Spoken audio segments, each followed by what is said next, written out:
At 05:11 a.m., on the black volcanic sands of Tarawa's Betio Island, the first light didn't rise. It leaked through smoke. The tide was wrong, the reefs were murderous, and every marine who stepped off the Higgins boat felt the water pull at their legs as if trying to claim them. To the north, Japanese Type 96 machine guns were already stitching the surf, each burst recorded in a real radio log as continuous grazing fire. Sergeant Robert Hawke Ellison hit the water chest deep, his M1 Garand held overhead, salt burning in his eyes. Around him the world felt small, the sharp smell of cordite, the snap of bullets flattening against the landing craft behind him, the sudden scream of a mortar tube kicking somewhere on the island. None of them knew it yet, but today would become the reason Imperial Japanese commanders wrote privately that they feared one enemy above all others, the US Marines. The water dragged at their boots as if trying to pull them backward into the Pacific. The rising sun did nothing to help visibility. Smoke from naval bombardment smeared the horizon like ash on glass. Hawke Ellison pushed forward because stopping wasn't an option. Marines were stacking in the surf, wounded, drowned, or simply pinned by fire. Betio was only 2 miles long, but it felt like a fortress built by the ocean itself. Japanese engineer officers had overseen every inch, turning coral ridges into firing nests and concrete bunkers into kill funnels. The Marines approaching it now had read the briefings, but paper didn't smell like burnt oil or sound like bullets chipping coral. A radio man beside Hawke tried to raise Red Beach Command. His voice cracked over the handset. "Actual, this is Raptor. We're stuck on the reef." A shell concussed the air. The radio man vanished. Only the handset floated, crackling with static. Hawke didn't shout, didn't freeze. He just moved, because the men behind him needed someone to break the spell of fear first, and as he pushed toward the beach, he realized something chilling. The Japanese weren't just firing to kill. They were firing with the calm precision of defenders who had studied exactly how Marines advanced and were ready for it. Through the smoke and spray, Hawke spotted the first bunker they must take, a block of reinforced concrete untouched by bombardment, its firing slit already tracking their approach. Before sunrise, the deck of USS Maryland smelled of coffee, diesel, and tension. Marines huddled in silence, helmets tapping softly as the ship rocked. Hawke sat apart, methodically checking his rifle. Marines didn't talk about fear, they managed it by focusing on motion, safety off. Chamber check, bandolier secure. Corporal Fisher, barely 20, sat beside him. "You think they're ready for us, Sarge?" Hawke didn't look up. "Always assume they are." He wasn't wrong. Intelligence reports had warned that Rear Admiral Keiji Shibasaki believed the Japanese could hold Betio for 1,000 years. The Marines had 76 hours. The smell changed. Cordite drifting from destroyers beginning their opening salvo. The bombardment didn't shake Hawke. What rattled him was how the Japanese guns responded even during the shelling, firing blind, as if daring the Marines to come anyway. Fisher leaned close. "My dad said Marines don't back up." Hawke nodded. "Your dad's right, but today we move forward because the men next to us need it, not because we're heroes." When the loudspeaker finally barked, "Landing craft to stations," Hawke felt the ship shift under his feet. There was no more time to imagine what waited on the island. As Marines filed toward the landing craft, a distant, rhythmic mechanical sound drifted across the water. Not American, something heavier, methodical, something they hadn't been briefed on. The bunker dominated the shoreline like a lidless eye. Its firing slits spat bright ribbons of light, forcing Marines into the surf, where bullets snapped overhead. Hawke grabbed Fisher by the collar and pulled him behind a half-sunk Amtrak. "Demo men," Hawke shouted. None answered. A Japanese Nambu light machine gun traced the water, cutting down a squad trying to flank left. Hawk watched them fall, the ocean swallowing their helmets one by one. The mechanical sound he'd heard from the ship returned, metallic clanking, methodical, like gears grinding. Then he saw it, a tracked vehicle emerging from camouflaged positions inland, turret rotating with deliberate precision. Records later showed the Japanese had deployed Type 95 Heigo light tanks in defensive positions throughout Betio's interior. Intelligence had underestimated their number by half. Hawk pressed lower into the sand. The tank's main gun fired, striking an Amtrak attempting to reach the beach. The vehicle erupted in flames, black smoke coiling skyward. Marines scattered from its wreckage, some burning, others dragging wounded through the surf. Fisher's hands trembled as he clutched his rifle. "We can't get past that bunker without demo charges." Hawk scanned the beach. 30 yards to their right, a satchel charge floated beside a dead Marine, webbing still attached to the body. "Stay here," Hawk ordered. He crawled through shallow water, bullets snapping overhead. His fingers found the canvas strap. He pulled. The charge came free, soaked but intact. As he dragged it back, the bunker's machine gun tracked closer, kicking up geysers of white spray. Hawk rolled behind the Amtrak just as rounds hammered the rusted hull. He checked the fuse, still viable. The question was whether they could get close enough to use it before the Type 96 cut them down. The bunker's twin firing slit hammered the water again, sending white plumes upward like geysers. Hawk pressed Fisher down into the sand, feeling the grains vibrate from machine gun bursts. The satchel charge that Hawk had retrieved was soaked, but intact, canvas dripping, fuse coiled like a thin lifeline. "Stay."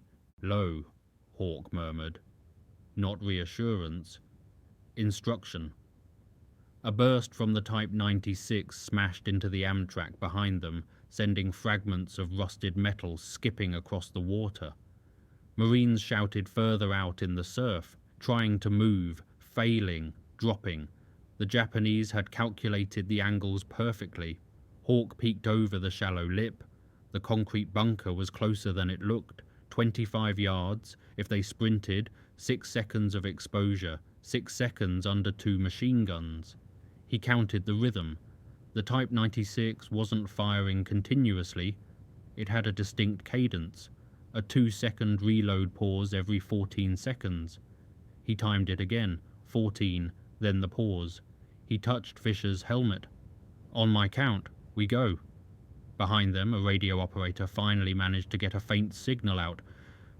"Red Beach 2, heavy resistance, requesting armor." But armor was still hung up on the reef. Hawk inhaled, tasting sulfur and seawater. 3, 2, now. They rose, sprint, water churning behind their legs. Bullets snapped past like hornets. Fisher clutched his own rifle, following Hawk's trajectory exactly. Hawk kept himself angled between the bunker and the kid. Instinct, not strategy. At the 12-yard line, the second firing slit caught them. A burst kicked the sand into their faces. Fisher stumbled. Hawk grabbed him by the back of the webbing and shoved him behind a fallen coconut log. They were now within grenade range, but grenades wouldn't punch through that reinforced face. Fisher's breathing was ragged. "Sarge, I can do it." Hawk checked the fuse on the satchel charge. "You'll get one chance. Don't trip. Don't second guess." Fisher nodded. Too fast, too scared. But he took the charge with steady hands. "Go," Hawk whispered. The kid ran. 2 seconds. 3. The machine gunner didn't expect someone to charge straight into the muzzle. By the time the Type 96 compensated, Fisher had slammed the satchel into the base of the steel shutter. He dove as Hawk yelled, "Down!" The blast didn't echo. It cracked the air like lightning, then folded the bunker inward with a sound that shook the sand under Hawk's elbows. Inside, the Japanese gun went silent. When the dust cleared, Fisher was lying face down, helmet half off. For a moment Hawk thought, then Fisher coughed. Hawk exhaled through his teeth. "Get up, we're not done." Through the smoke, Hawk spotted something worse. Multiple concrete positions further inland, untouched, and firing with increasing accuracy. Once past the killing beach, the world changed shape. The island narrowed into twisted debris, trenches, and coral ridges carved with precision. Every corner hid a firing slit, every shadow a potential grenade. The Marines pushed forward because stopping meant being bracketed by mortars. They were already hearing the thump thump thump from deeper inland. Hawk's squad moved through what intelligence had labelled a logistics lane, but it was nothing like the diagrams. Japanese engineers had built covered walkways of palm trunks and steel plating, channels for rapid repositioning. Corporal Fisher walked beside Hawk, dust caked on his face, hands trembling from adrenaline and dehydration. "Thought we took the worst of it back there." Hawk shook his head. "This island was built to waste time, and we don't have time." He was right.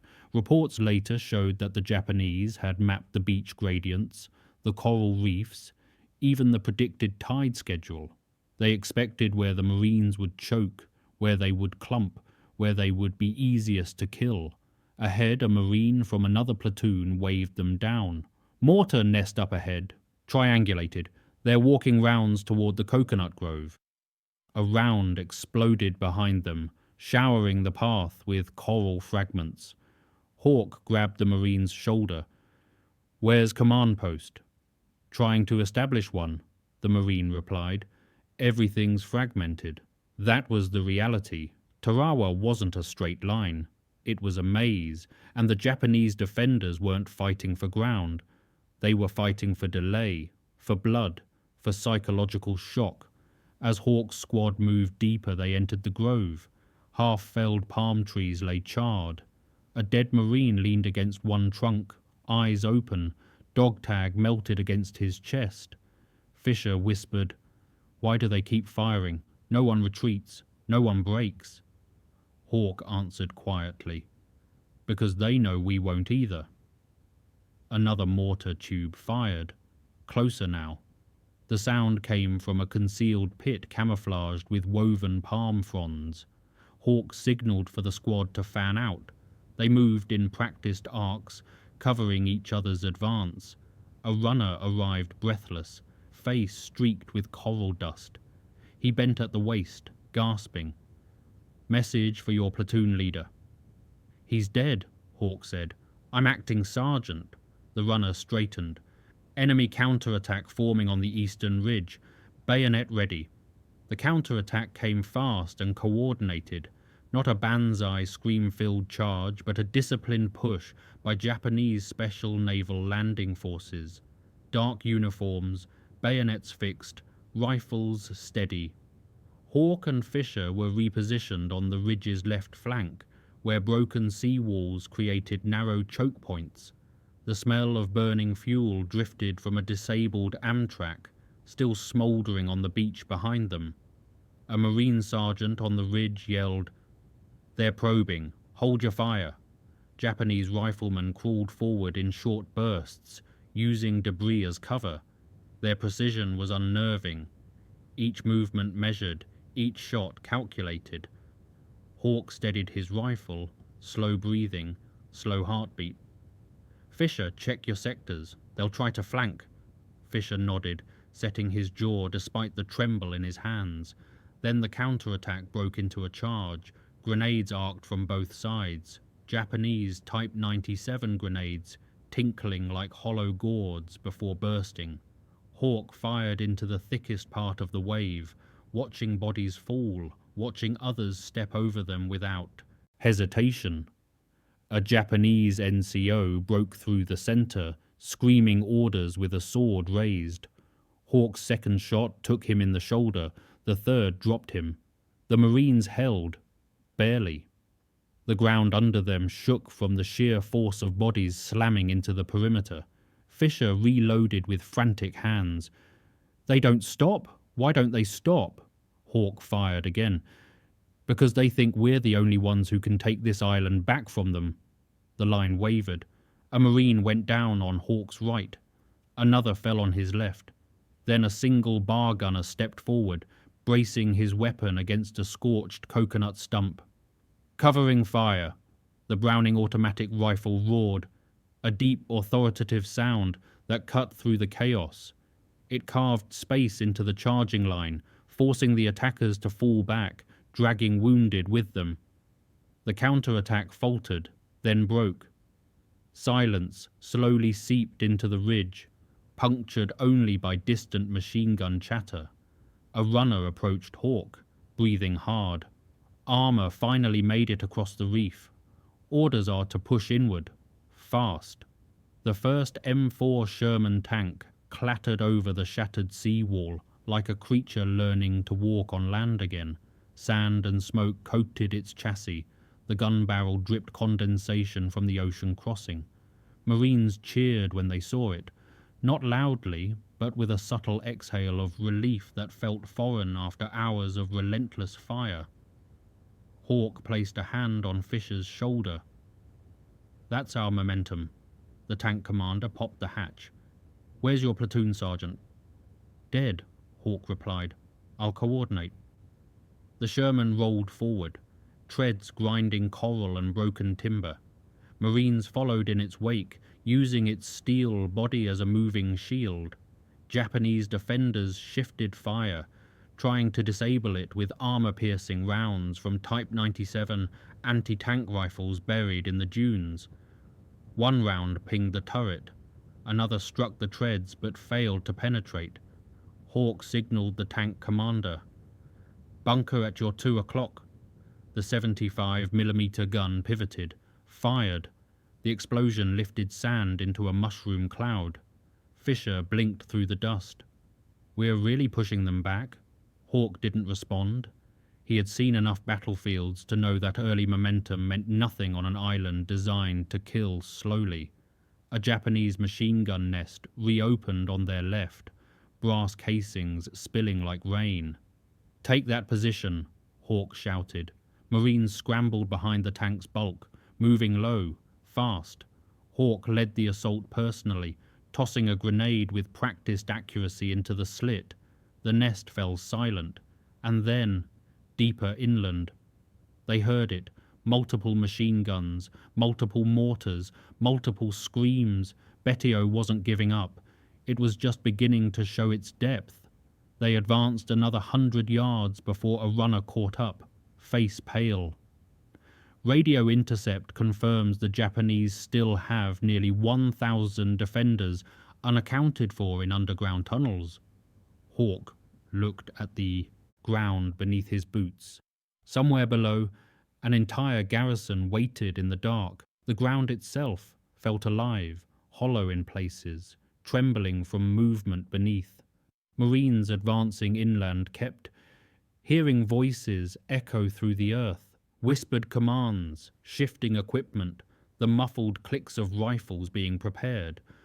Hawk crouched near what looked like a bomb crater, but was actually a ventilation shaft. Warm, humid air drifted upward. "They're moving under us," he muttered.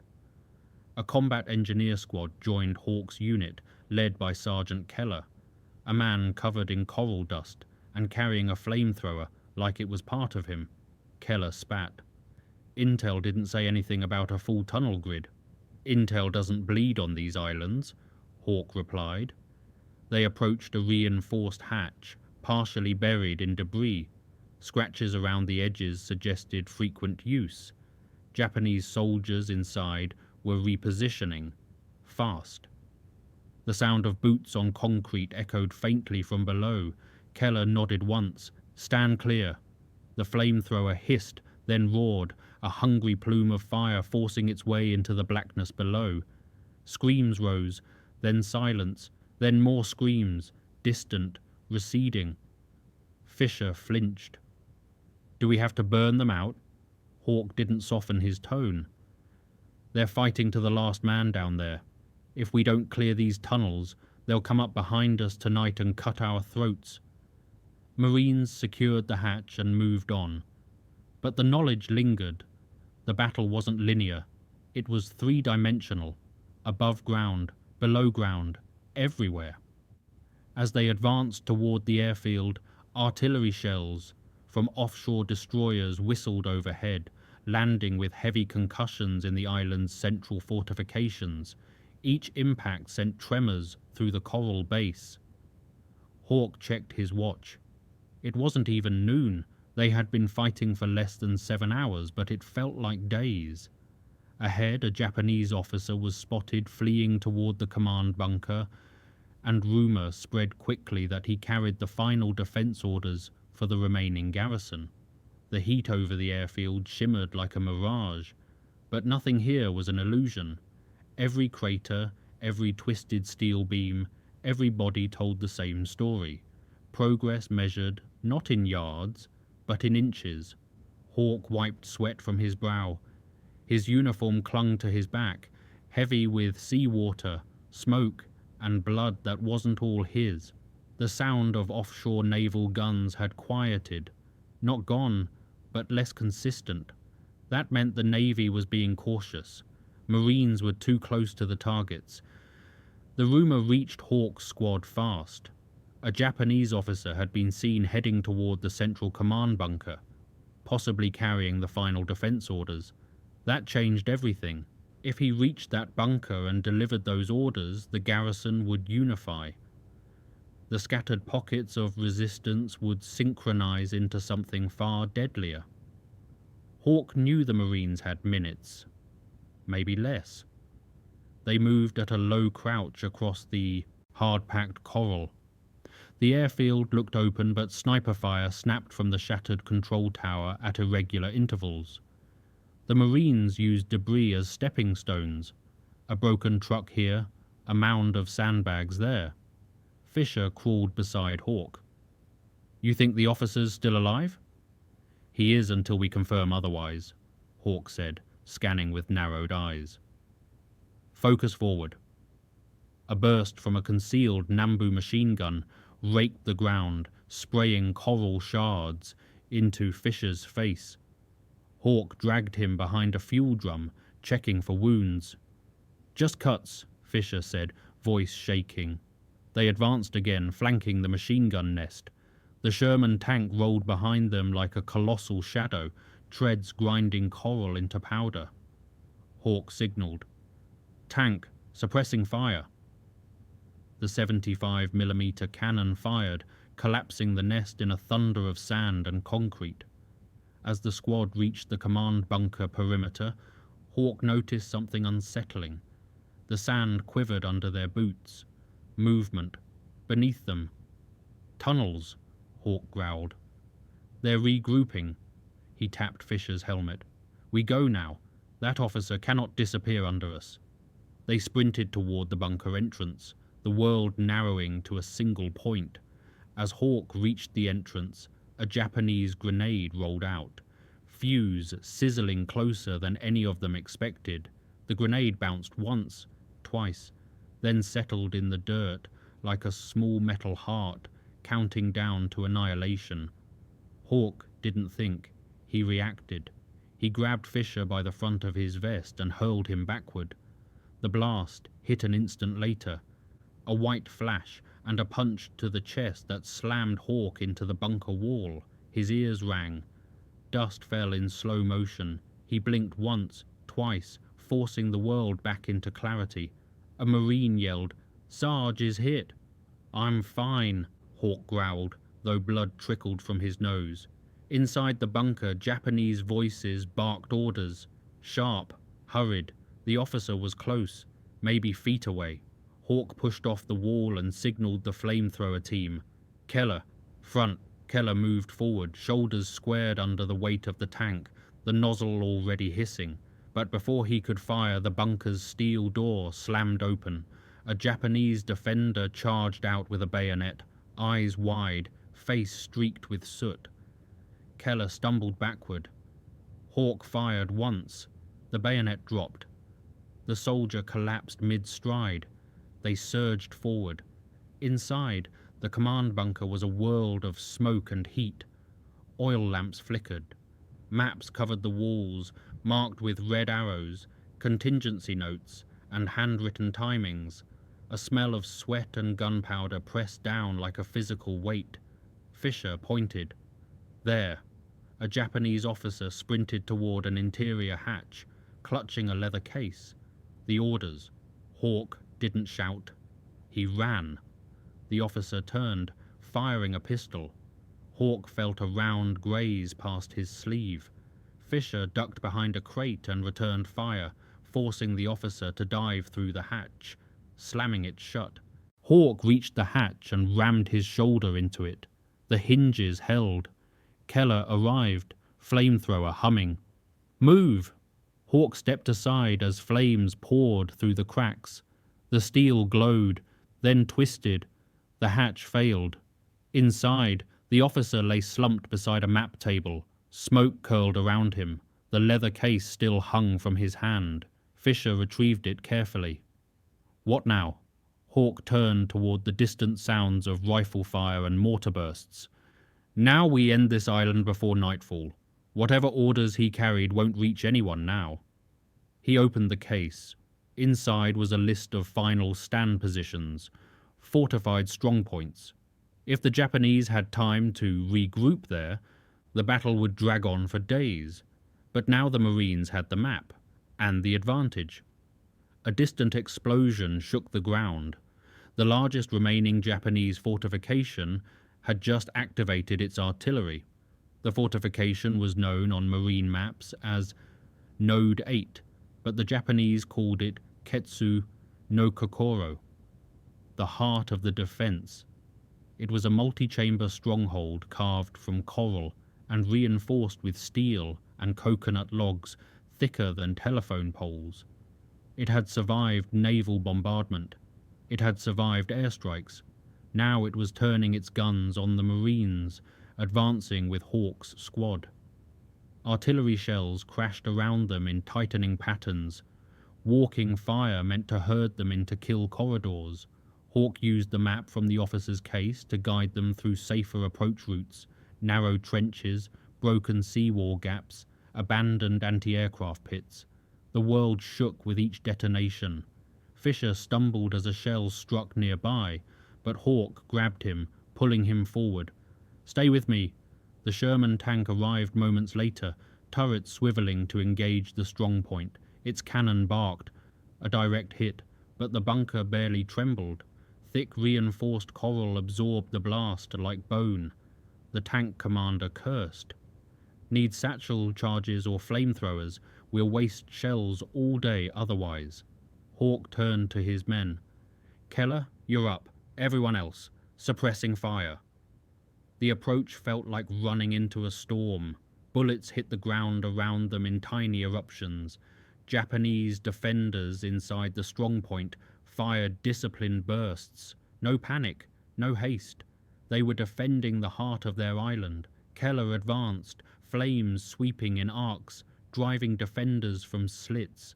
Fisher followed close, tossing grenades through every gap they could find. One exploded deep inside. A metallic echo followed by shouts. The Sherman rolled forward again, crushing debris under its treads.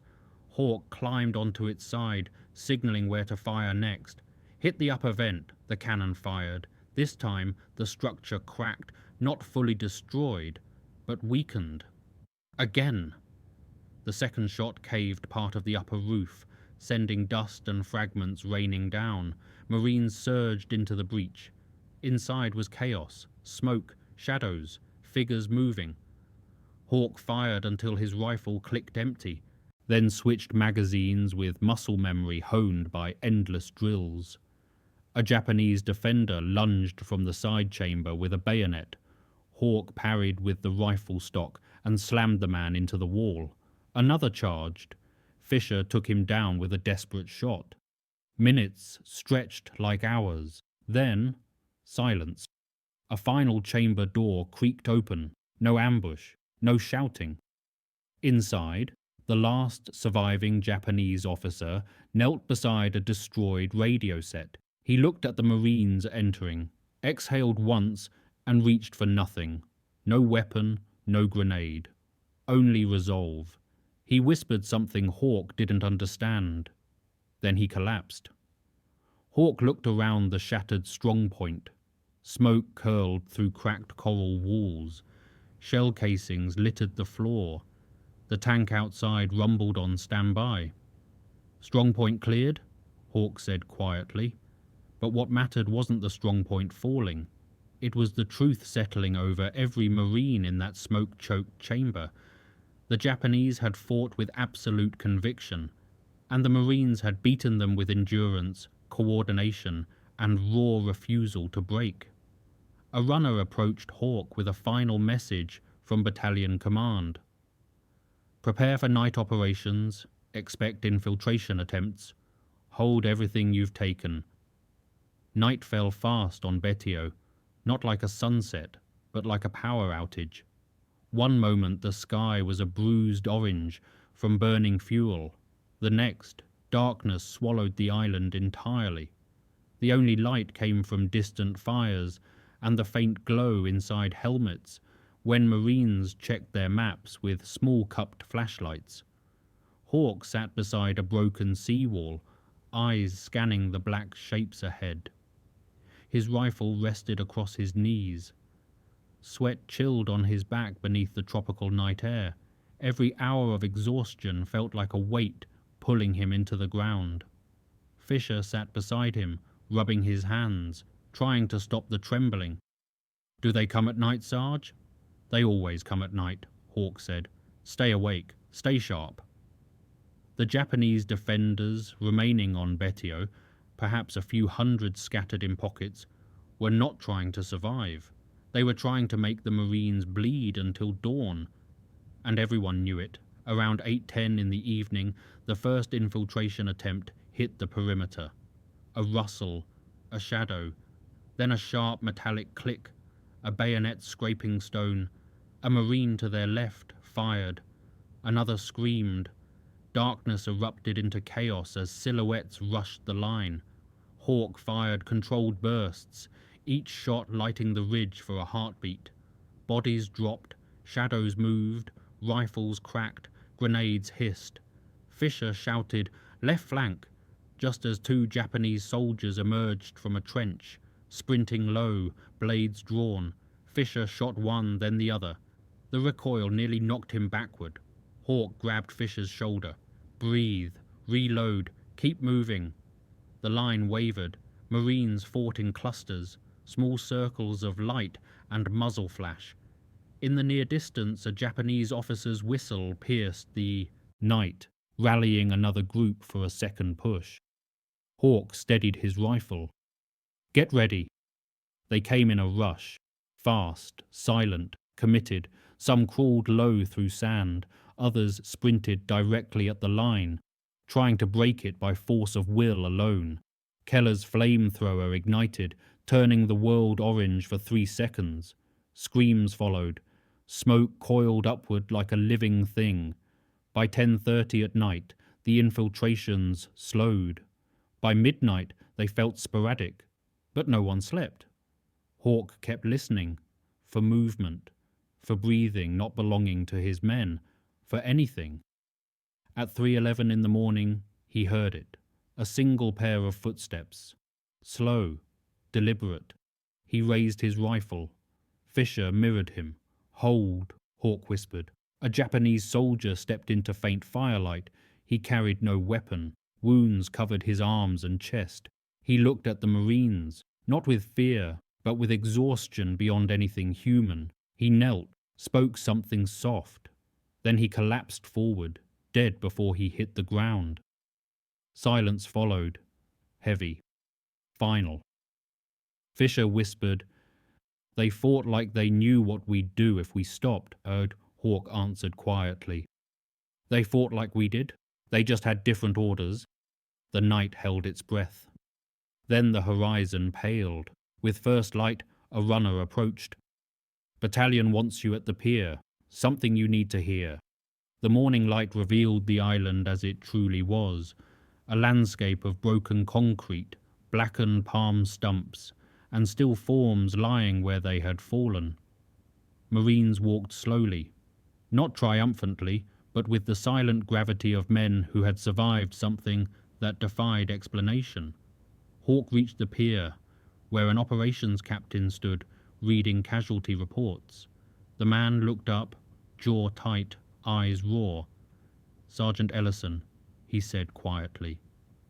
"You and your men held the entire left perimeter last night. If it broke, the whole line would have folded." Hawk said nothing. Praise felt hollow when so many were missing from the morning roll. The captain handed him a Japanese field log recovered from the tunnels. "You should read this." Inside were clipped entries, tactical notes, ammunition counts, casualty estimates.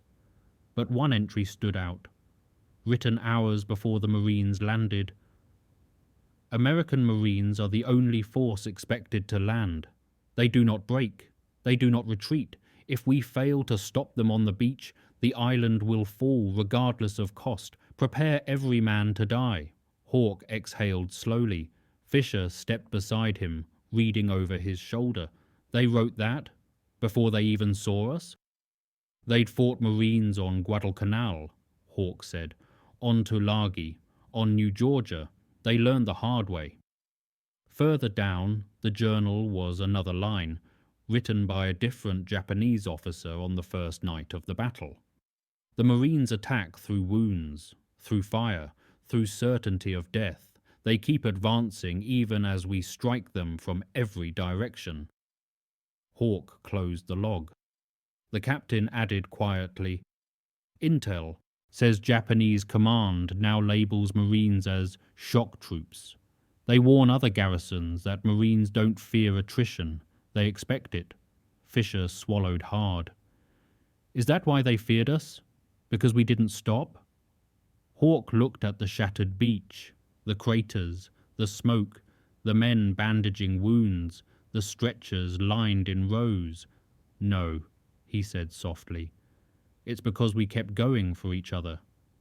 A breeze carried the smell of salt and fuel across the pier. Marines moved about their duties with quiet resolve, some carrying ammo crates, some helping wounded comrades, others staring out at the waves as if trying to understand what they'd just lived through. Hawk looked toward the ocean where new waves washed over the same reef that had taken so many hours earlier. He whispered, "Betio's done." But in his chest he knew Tarawa would be studied for decades, not just as a battle, as the moment Imperial Japanese commanders privately admitted. The US Marine Corps was unlike any force they had ever faced, not because Marines were fearless, but because every man on that burning island kept moving even after fear swallowed every other part of him. And that was something no doctrine could stop. Records later noted that Tarawa cost the Marines over 3,000 casualties in 76 hours. Japanese forces fought nearly to the last man. Fewer than 20 survived. After the battle, classified Japanese reports circulated among Pacific garrisons, describing US Marines as the Allies' most unbreakable assault force. The file closed without further commentary. The numbers had already rewritten the war.